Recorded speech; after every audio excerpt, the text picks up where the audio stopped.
ኢትዮጵያውያን ባለፉት ጊዜያት ሀገሪቱን ወደ ኋላ የጎተተውን የግጭት ምዕራፍ ለመቋጨት ሀገራዊ ምክክር ጀምረው ከትግራይ ክልል ውጭ ባሉ ሁሉም ክልሎችና ከተማ አስተዳደሮች የምክክር አጀንዳዎቻቸውን አዋጥተዋል። በደቡብ ምዕራብ ኢትዮጵያ ሕዝቦች ክልል የሚዛን አማን ከተማ ነዋሪዎች ደግሞ ካዋጡት መካከል ናቸው። ሀገራዊ ምክክሩ በጋራ የመቆም መሻት ለሀሳብ ክብር የመስጠት እድል ሆኖ መምጣቱን ነግረውናል። የሀሳብን ሼር ማድረግ ነው፣ በሀሳብ መገዛት ነው። የሀሳብ በላይነትን የጋራ አድርጎ ምናልባት ሁለት ሰዎች ሲነጋገሩ ሲወያዩ መፍትሄ ይኖራል ማለት ነው።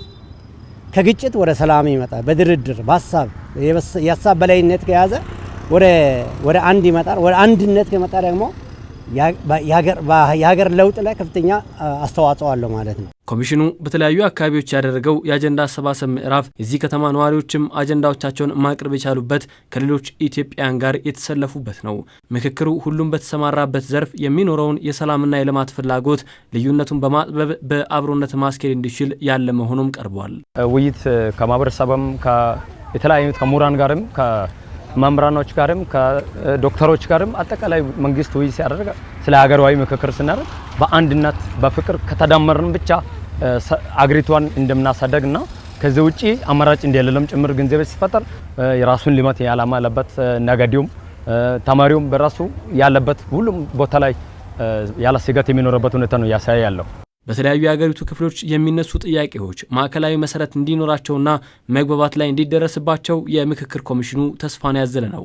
አሁን ላይ የሚስተዋሉ ጅምር ስራዎች አበረታች መሆናቸው በሕዝብ ተወካዮች ምክር ቤት ሲነሳ ሁሉም ዜጋ ምክክሩን የዕለት ተግባሩ ማድረግ እንዳለበት ተሞክሮቹ ያሳያሉ።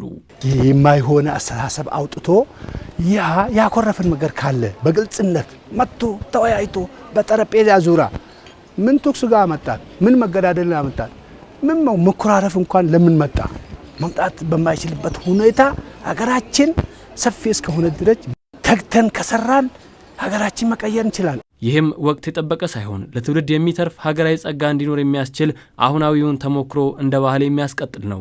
አሁን እንግዲህ በሀገራችን ያለው ሁኔታ የመንጸራራት ሁኔታ ላይ ያለው ነው።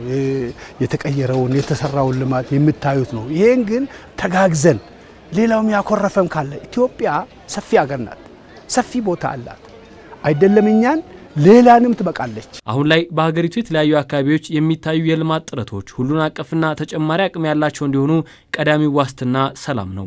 ከሚሰሩ የልማት ስራዎች ባሻገር ይህ ሀገራዊ የምክክር መድረክ ቀጣይነት ያለው ሀገራዊ ባህል እንዲሆን መለማመድ ያስፈልጋል የሚዛን አማን ከተማ ነዋሪዎች መልእክታቸው ነው። ምክክሩ በጣም ውጤት ስላለው በዘልክ ቢቀጥል በሁሉም የሚመለከተው ባለድርሻ አካላት ጋር እንደዘው ውይይት ቢደረግ ይበልጥ አገሪቷ ትለውጣለች።